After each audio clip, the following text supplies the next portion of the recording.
Seth, welcome to Validated. Thank you so much for having me, Austin. I am super excited to chat with you all today. Going to be a good one. Anytime I get to talk about privacy, I'm thrilled. So, yeah, we've been thinking about doing some episodes on privacy for a while. We've had Yannick from Archeum on before. I've got Mert coming up in a little bit as well to talk about privacy as well, and so it's kind of having a bit of a moment. It's one of these things where investing in privacy has historically been a mistake. Almost every company that has tried to make its differentiator privacy, other than Apple, and again, Apple kind of like, it's not really fair to say privacy is their differentiator. It's just one of the feature sets that they sell their products on, has kind of failed to do it. And for I'm 35. For most of my life, the trend in internet companies and internet connected things has been give us a bunch of data, we'll give you a free product. Yeah, it invades your privacy, but it makes your life a little easier. I use Clear, I have TSA pre-check, I'm in global entry, like there's government privacy, which is separate, but then, it's like I have a Twitter account, like that's mined for data constantly. I use Google Maps, that's mined for data. It seems like everywhere except maybe crypto, and maybe the exception of Signal, but still, like Signal's really only a bunch of us weirdos.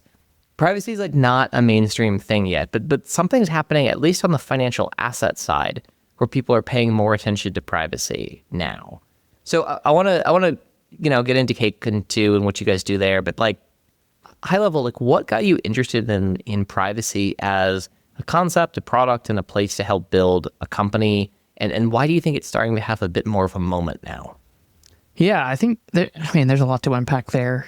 Yeah, I think over the last decade since I first started getting interested in privacy, the landscape has changed a lot. I feel like a lot of the things you were describing about the state of privacy or even building a company around privacy has actually changed a lot over the last 10 years. So I'll give a little bit of my story and then I'll start to unpack a little bit more. But so I landed in the broader digital privacy space because of cryptocurrency, actually. I came just like everybody else. I wanted to make money, get rich quick. Everybody kind of sees the allure of kind of treating crypto as a penny stock when they first get into it. It's really common, the path that I took, and started in Bitcoin, went into a bunch of other cryptocurrencies. And I ended up in Monero, which was very niche, especially at the time, which is a privacy by default. Now it's the privacy coin, but back then it was much less common.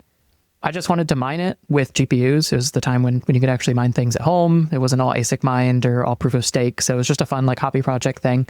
But once I got actually involved in the community, I was kind of forced to accept that privacy is something that matters and that it's not even just financial privacy, that is a core piece of it. And I would say arguably the most important piece of privacy for an individual, because if financial privacy falls apart, pretty much everything else falls apart at the end of the day.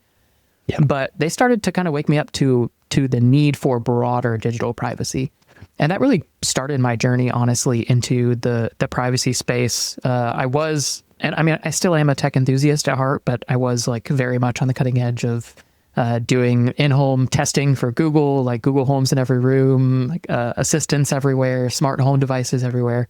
I went totally the opposite way, tore everything out of my house, threw it all away, went a little insane and a little too paranoid for a while as well. Kind of have run the whole gamut. But I think the thing that I've seen really change over the time from when I first got interested in privacy, which was about 2017, so almost a decade now, till now, it was very niche back then. There were essentially no real profitable companies that I can think of. I mean, Proton existed, but they were still quite small at the time. Signal existed, but it was quite small as well. But I think a lot of people have been maybe kind of caught sleeping with the growth of companies in the privacy space. I mean, you mentioned Signal and said it's just kind of for the nerds or the weirdos like me and you, but they've got 100 to 150 million monthly active users, which is not small. They spend it's something like, it's not huge. I mean, yeah, it's not, there's not 3 billion people on it like WhatsApp, but yeah, maybe I should clarify. I guess more of what I mean there is like, we're not at a place where it's still weird to be that person in your friend group if your friend group isn't like your professional friend group that's like using Signal. It's true. I am the weirdo who has converted all of my friends and family to Signal, but that is definitely not normal. And I was the weirdo who forced them all to use it and found ways to pressure them into it. So I definitely do understand that. But I mean, even if you like look at Proton, for instance, they have become quite large. Again, 100 million plus users, very profitable, growing very quickly in terms of what products that they offer. Companies like Mulvad, who provided a fantastic VPN service for a very long time, are very profitable, spending likely $50 to $100 million in marketing over the past few years. There's some really cool marketing campaigns they've done. Obviously, we don't know exactly their revenue, but seem to be very profitable as well. I think this has been really a growing moment since like 2020-ish, it feels like, was a lot of the turning point for the privacy space, where it's become much more normal and accepted for people to not only want privacy, but to want privacy out of the companies and tools that they're using. Obviously, it's still not everyone asking for that. It's not everyone shipping privacy tools, but it seems like that was really the start of a snowball effect that's been growing ever since. I think most of I was following over the last year a bunch of the run up with Zcash and Monero, and for most of that run up, it sort of just seemed like it was an asset people were pumping. That like there was sort of this like privacy is privacy narrative going on. There wasn't really much substance to it, and then something happened this year which I thought was very interesting in the spring.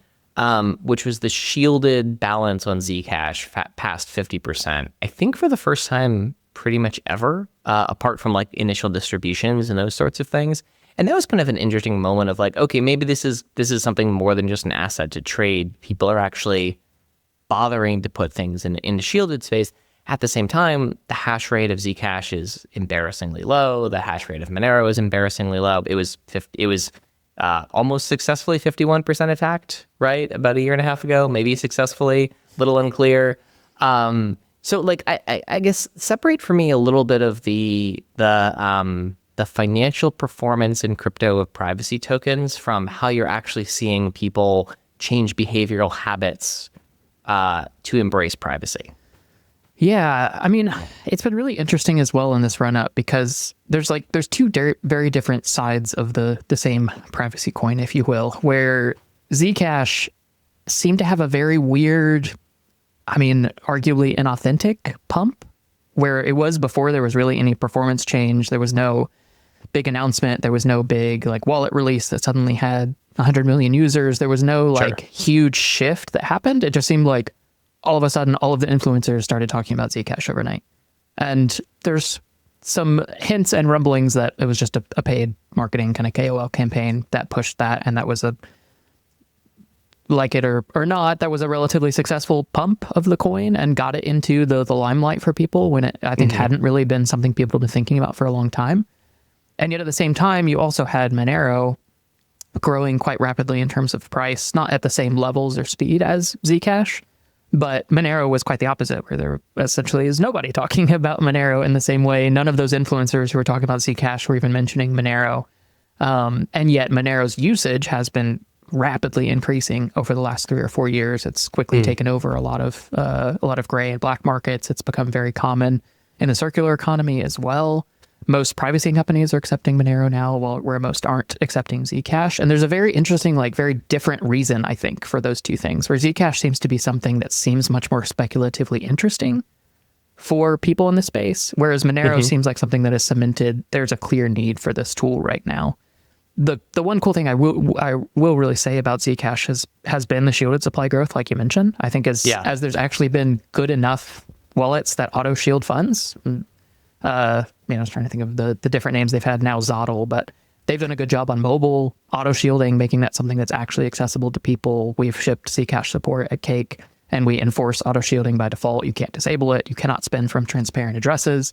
And those types of things ensure that more people are actually gaining privacy from it and make it so that there's actually some people using the pool. So we have seen, like, I think the shielded pool since the start of 2025 has grown from like 1.7 million Zcash to now over 5 million Zcash. It's something like 30% of the total supply right now that's shielded. And that has been a massive change. And I think a lot of that has really been UX driven, that the people who already have the Zcash just needed a way to actually be able to use it and use it in a shielded, actually privacy preserving way. But at the same time, I think it's all part of this same like snowball growth where people are, yes, they're wanting to speculate, but they're also wanting to actually use this stuff. They're also wanting to take self-custody. And that's been a growing shift. Yeah. So, you mentioned something there that I think is kind of at the crux of it, which we were like, oh yeah, it's got a growing gray market and black market use. And I know you don't mean that as like an endorsement of that. It's a just observable fact that that's part of where the traction is. How do you think of that, and how do you think people in this space should think of that? Because I think there's, there is this kind of tension between, we have, at least in the United States, a right, an implicit right, not an explicit right, but an implicit right to privacy in the Constitution.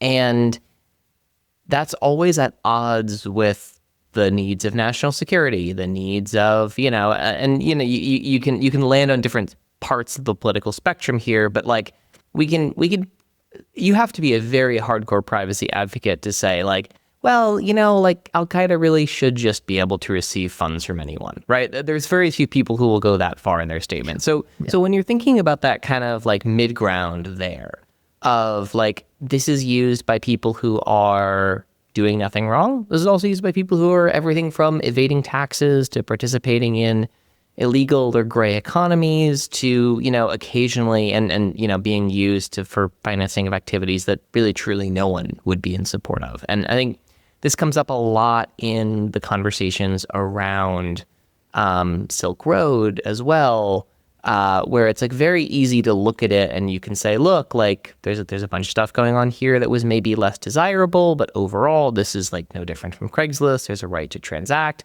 And then you get to the like murder for hire stuff and everyone gets in like the child pornography and everyone just goes, well, we don't want to talk about that stuff. So, but I think that is kind of like important to tackle with when we're talking about privacy protocols, because you get the good and the bad. And I guess I'm curious from both a corporate standpoint and like a personal standpoint, how do you approach that?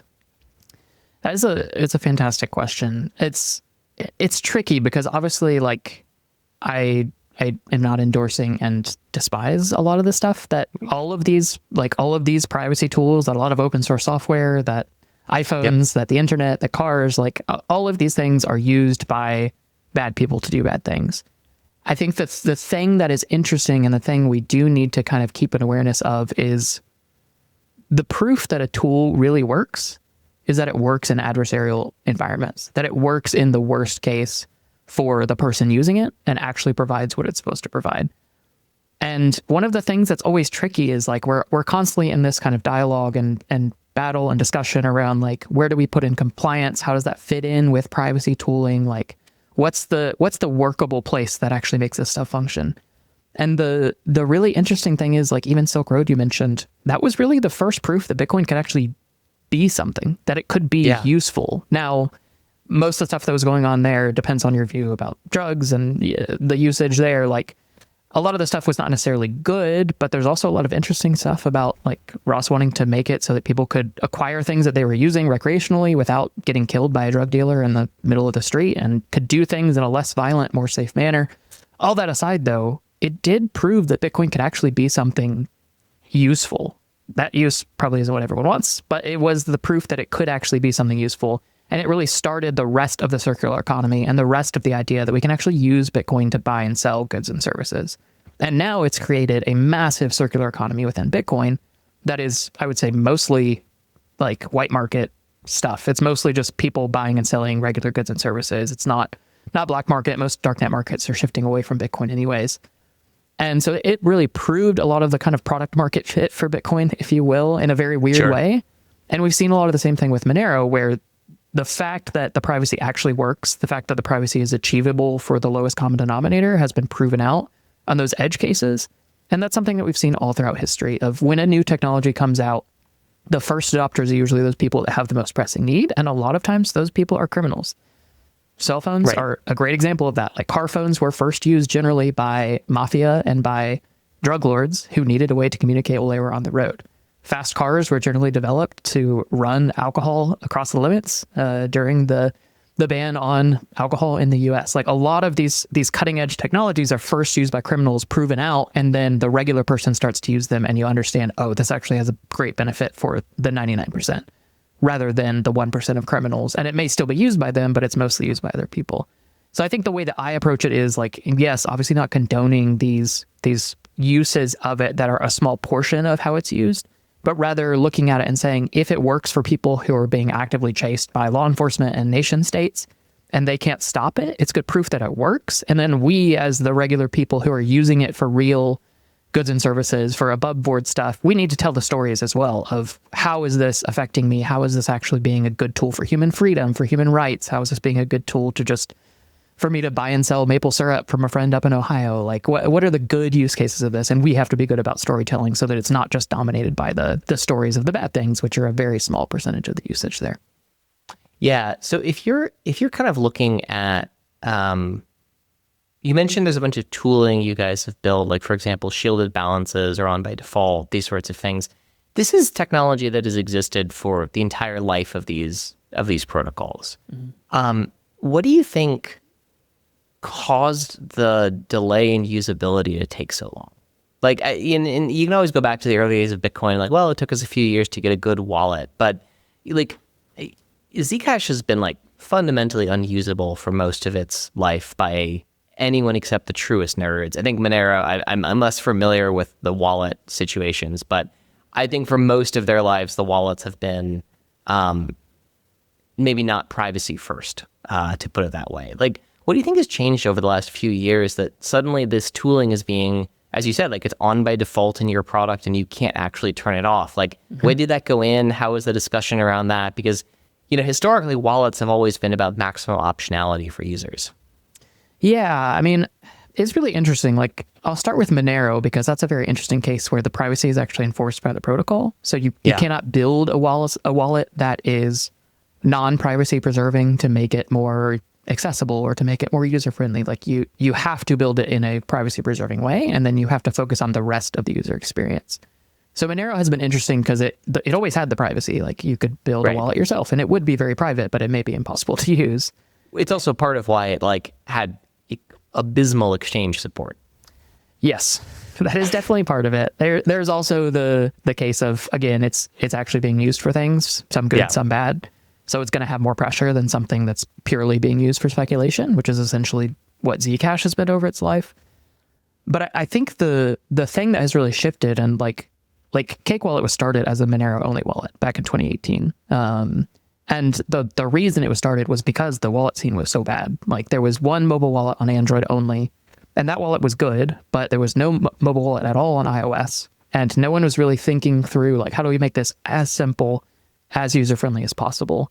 And Vic kicked off the project just as a side hobby, because he was like, I need a wallet that works well and that is easy to use. So I'm going to fund this and get it off the ground just so that I have something that's actually accessible.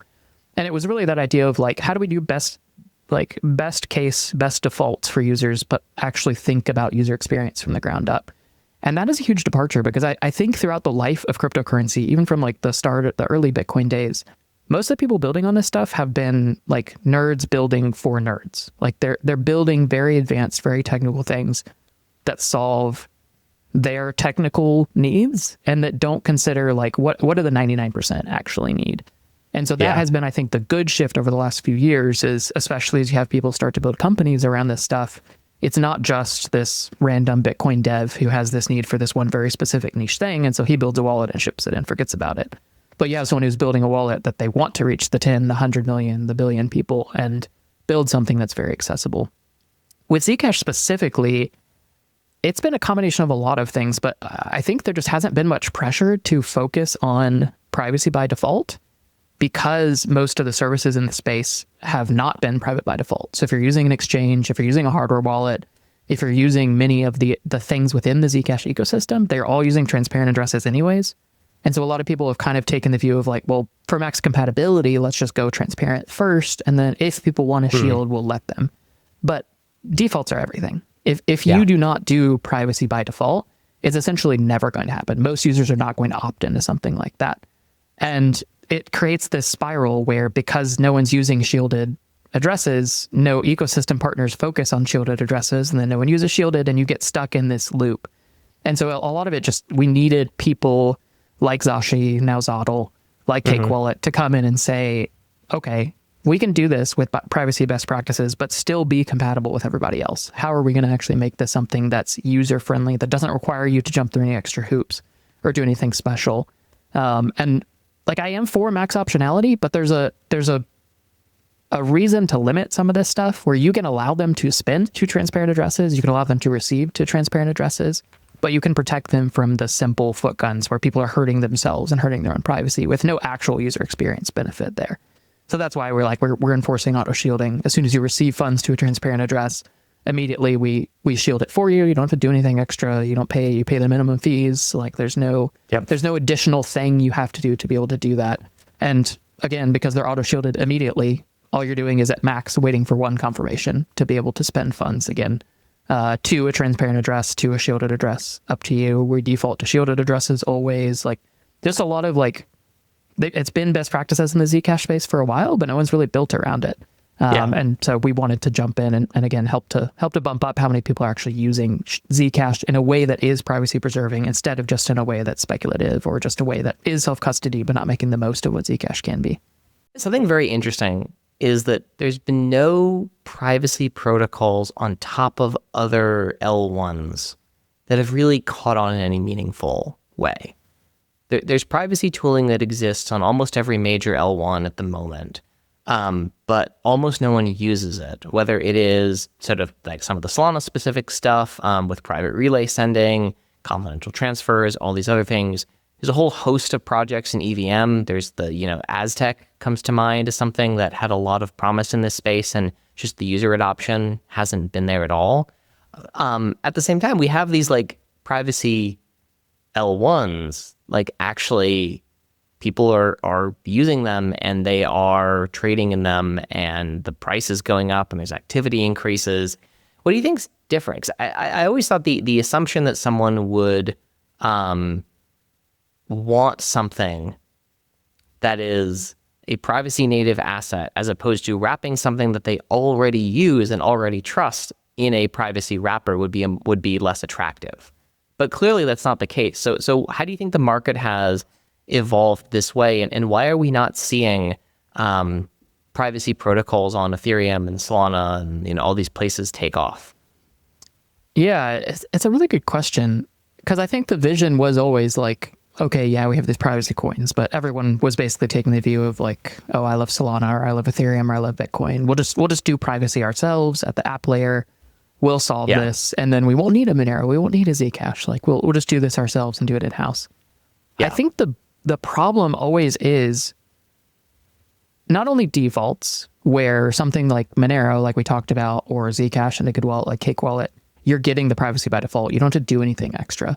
And that means that every user of that app is getting privacy. Whereas most of these other optional L1 services, Railgun, things like privacy pools on Ethereum, all of these different services, they're not in most wallets, and the ones that they are, they're never by default. They're always opt-in.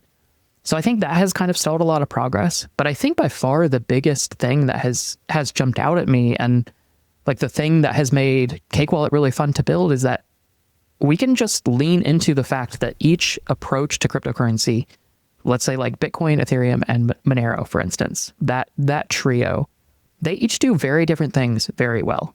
And we don't have to make one thing do everything. We've kind of taken this approach where there's this maximalism that builds around each chain, and you want your chain to solve for every problem out there and do everything better than every other chain.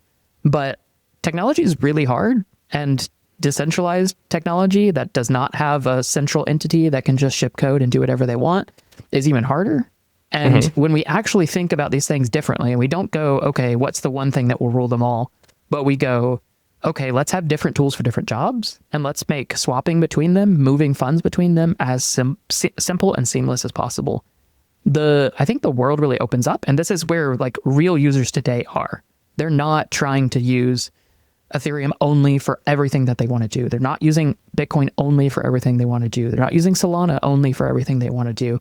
They're using what works best for their specific needs. A lot of people, for instance, are saving in Bitcoin. They're using Ethereum for stablecoins, and they're using Monero for privacy preserving payments whenever possible. And you can easily do these all in the same wallet. You can swap between these currencies with very low fees, with very fast swaps.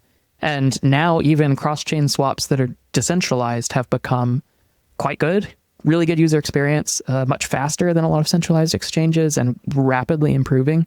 And so that ability to just use the right tool for the right job and not have to be all in on one specific thing, I think has just won out as the best case for how we use this stuff, because there's just such a difference between, like, if you look at fiat currencies, if I want to swap between different fiat currencies, it's a nightmare no matter what. It's going to be massive fees.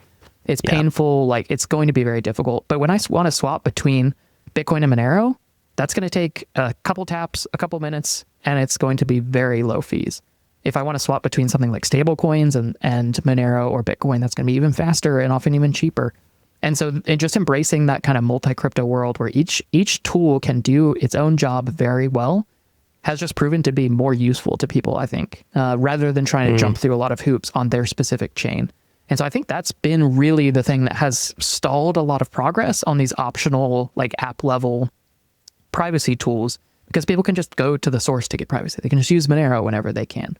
But I think the one caveat has been that stablecoins. How do you gain privacy with stablecoins? And that's the one area where I think these kind of app level privacy tools on EVM chains could really stand a chance, because people will really want to pursue privacy when using stablecoins as those grow in adoption. And that's something you can't do on Monero or Zcash, etc. Yeah. Interesting. I guess it's always struck me as funny simply because, like, the more gray market and black market use of the thing is, you'd think there'd be the lower acceptance of it. But maybe that's not the way it's going. Maybe it's the opposite. It's interesting. Yeah, it's weird because, like I said, it kind of proves the product market fit, but it also has this, like, Streisand effect too, where, like, people hear about, oh, you shouldn't use Monero, or, oh, it's used for these bad things, and it just sparks that idea of, like, if all of these people don't want people using this, like, maybe I should look into this thing. So I think that's a part of it too, but it's also just that if there's a proven use case that's in these darknet markets, for instance, there's going to be much more usage that's in just the above board places, in the regular circular economy and the regular peer-to-peer economy. And once you've used something like Monero as opposed to using one of these app level privacy tools, just the simplicity is just, man, it is incredibly nice and incredibly easy. Zcash as well. Like, when you use a good wallet, it's night and day difference than jumping through all these hoops and paying all of the fees to use a lot of these app level privacy tools. And so it's one of those things where, like, once you realize, oh, this merchant accepts Monero, or, oh, this service I want to use online accepts Monero directly, and you try it once, it's just kind of hard to go back to anything else at that point. Yeah.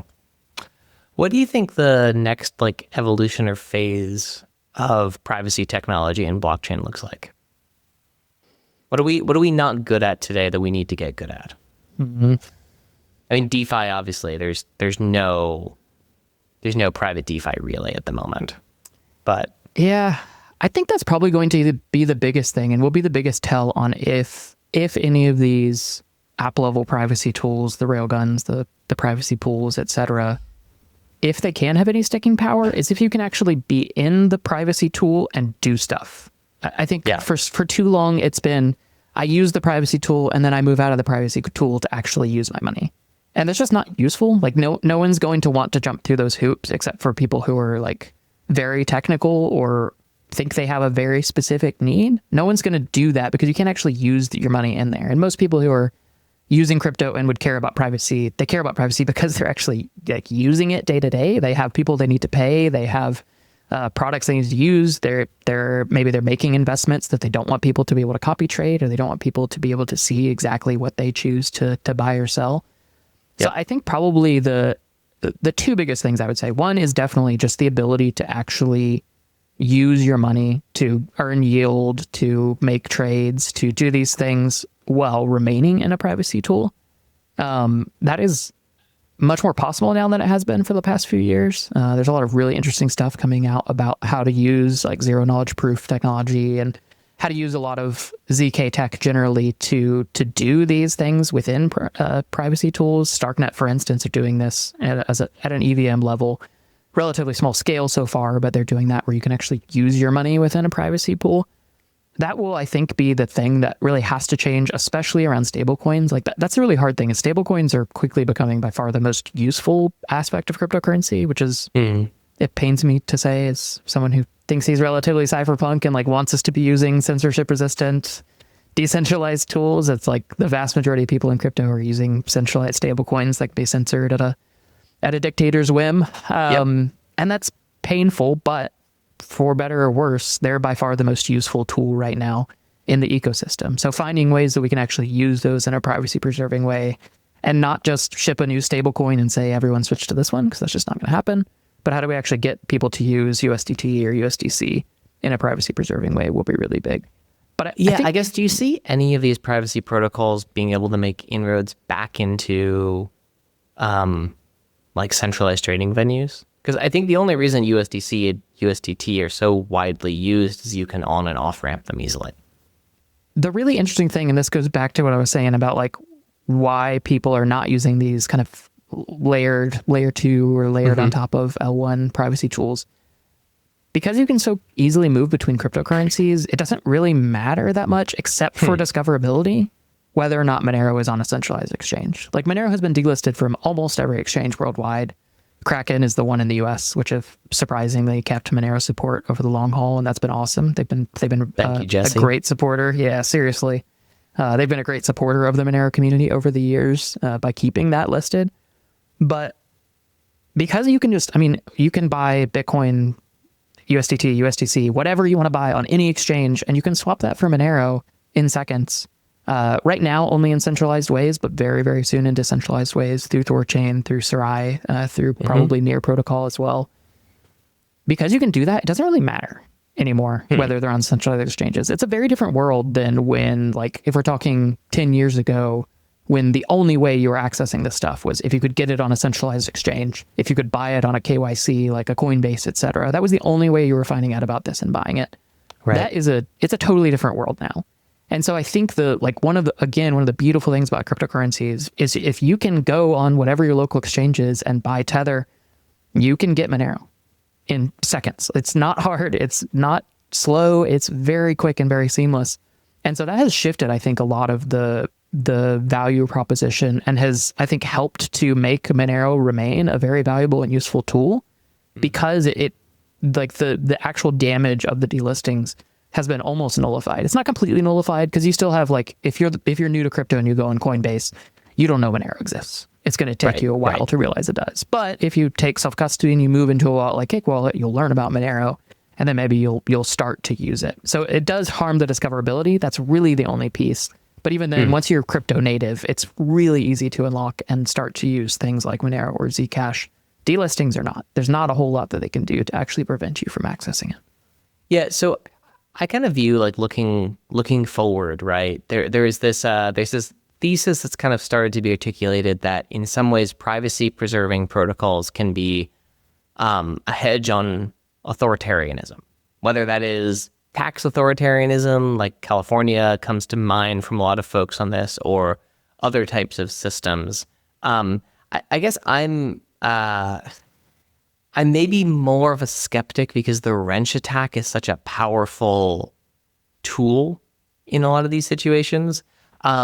So I guess as we sort of look into the next, 10 or 20 years of a world of enhanced AI surveillance and sort of the ability to, we obviously, governments can collect insane amounts of data right now. They're very bad at processing it statistically, right? There's tons that don't, just take a classic example of, like, how often do you drive slightly above the speed limit and how often are you caught? And you can imagine in 3 or 4 years, every half a kilometer over the speed limit is a ticket, because we now have perfect observability of all traffic.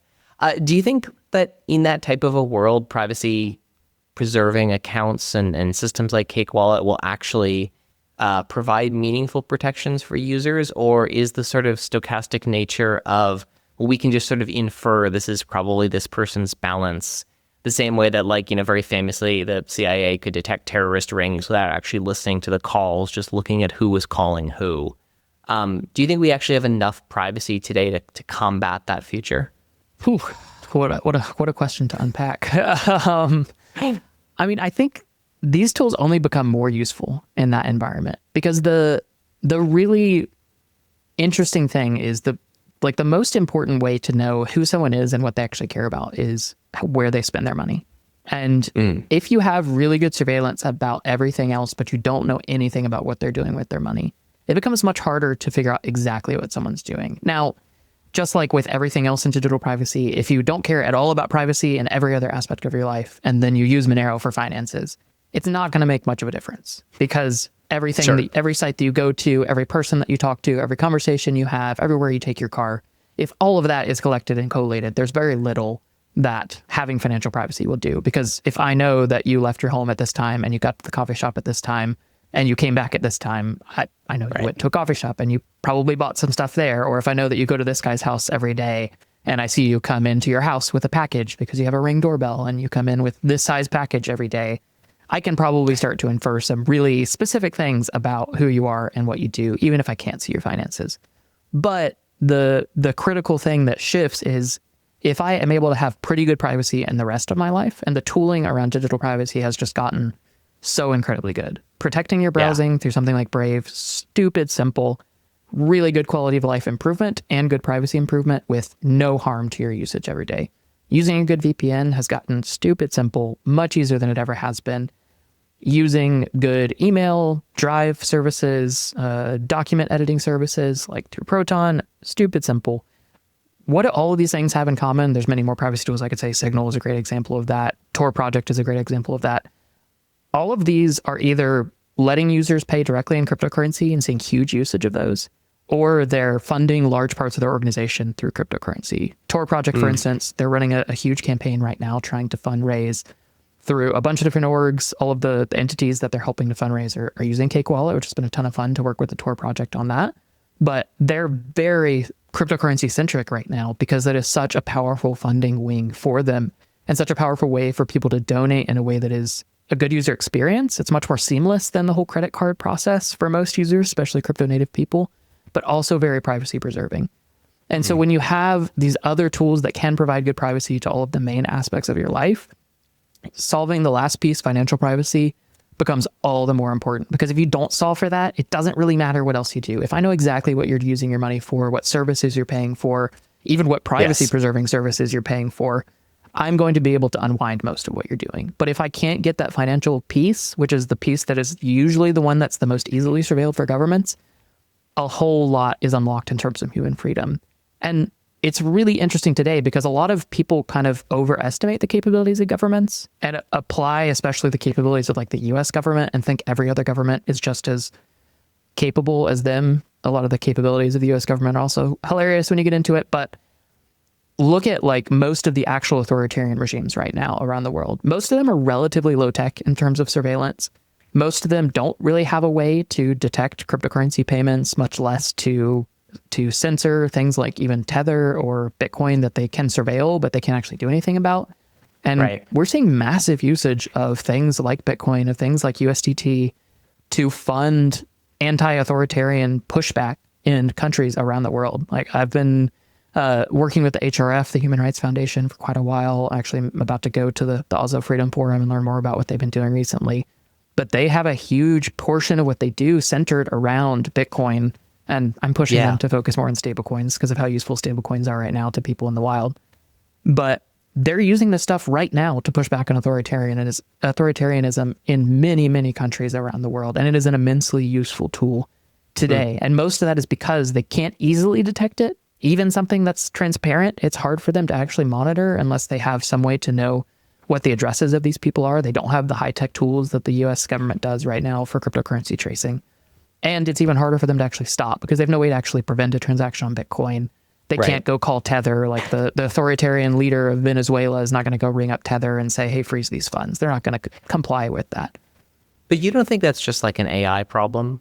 Give it, 3 or 4 or 5 years and, every West African dictator is going to have their own Claude farm and just be able to surveil everything. And because this is kind of the thing is like the only reason the Soviet Union was so good at surveillance is because they employed like 10 times as number of people in surveillance as like any Western intelligence agency did. It wasn't that they'd like cracked some new document filing structure.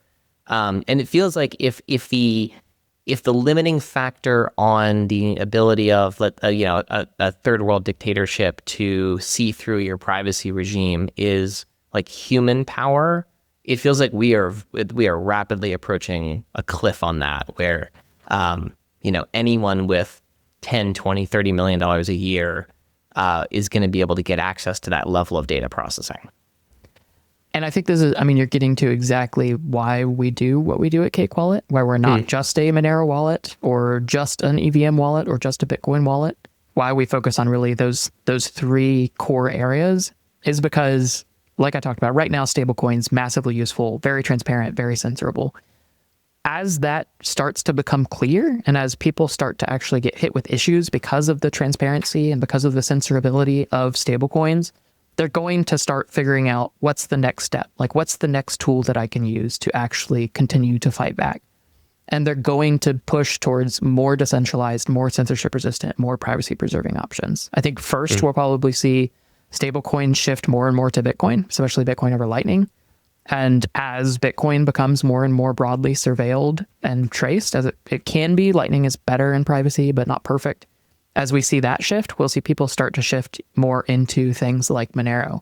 And so I think that's why it's so important that we give people really good tools that support all of these, so that when they feel the pressure, as the shift comes, where maybe a USDT in 5 years is everything is traced. I mean, EVM chains are notoriously terrible with privacy. I think already they're much more surveilled than people understand, but that will get much worse very quickly.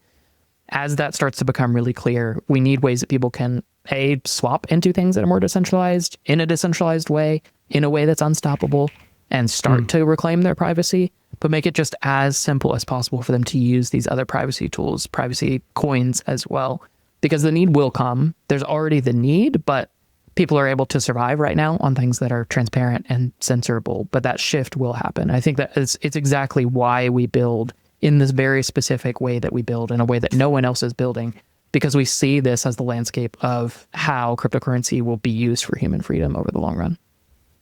Fascinating. Well, Seth, if people are interested in what you and the Cake team are building, where can they find out more? Yeah, by far the best place is going to be cakewallet.com. So you'll learn everything about what we're building. All of our social media links will be on there as well, at Cake Wallet on every major social media platform too. So that'll be the main place.